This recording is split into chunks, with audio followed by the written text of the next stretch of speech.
So at the end of the Crito here, the last reading, what do we have? Something remarkable.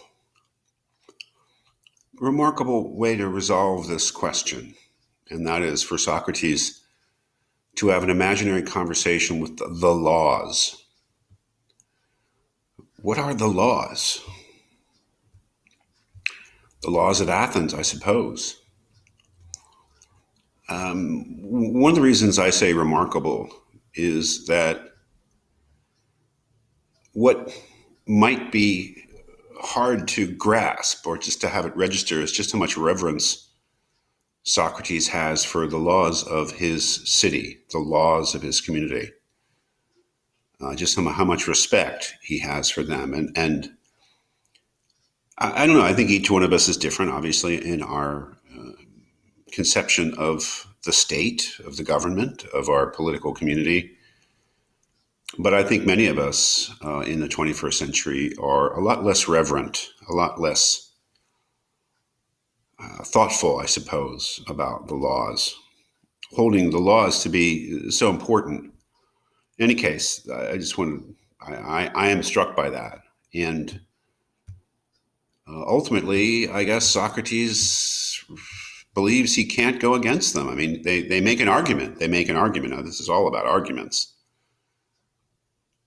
Um, you know, basically saying to Socrates, how could you be so ungrateful or ungrateful? How could you be such an ingrate? Look at all we've done for you. You'd be nothing without us. And now you're thinking about destroying us. And that's where the real bone of contention is, I think, in this dialogue.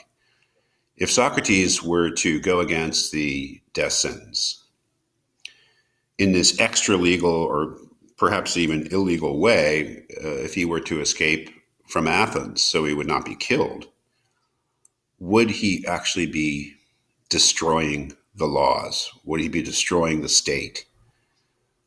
Would he be a kind of a traitor? He says yes, obviously. He believes what the laws say. The laws make a good case. That is, that all along we provided for you. We created this context in which you could develop as a human being and live in civilized, secure way. And now that the laws have become personally inconvenient for you, you're thinking of disobeying them. But it doesn't work that way. If you have a commitment to law, to lawfulness, to upholding law, then it has to be total. So the laws say, and so Socrates agrees. I think it's very telling that the last thing in the dialogue that Crito says is, I have nothing to say after this argument is made, leaving open the possibility that Crito himself is not convinced that it would somehow be a crime or unjust or it would be destructive of the state to get Socrates out. Obviously, he's willing to do it. There's just so much going on here between Crito and Socrates as old friends and old men friends about Crito's feeling of responsibility to Socrates, what he owes to him as a friend, what they both owe the state of Athens as citizens. It's all very complex and so beautifully done by Plato, who, this raises the question of whether law always needs to be obeyed. And it has obvious, I don't even have to point it out that we're reading this right after we read Sophocles' Antigone, the burial at Thebes, that it has obvious thematic connection with Antigone's clash with Creon.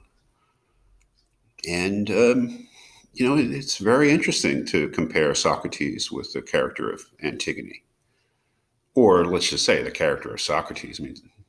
This is Plato's version of Socrates, so he's basically a literary character on the level of Antigone. It's very interesting to compare their respective responses to civil law becoming inconvenient for them. I mean, obviously, Antigone, when the law made by Creon says that she can't bury her brother, is something of an inconvenience, and you have to sort of decide what you're going to do. And Socrates being sentenced to death by the state is obviously a kind of inconvenience, and he has to decide what he's going to do. And obviously, they decide in very different ways. It's a quite interesting contrast.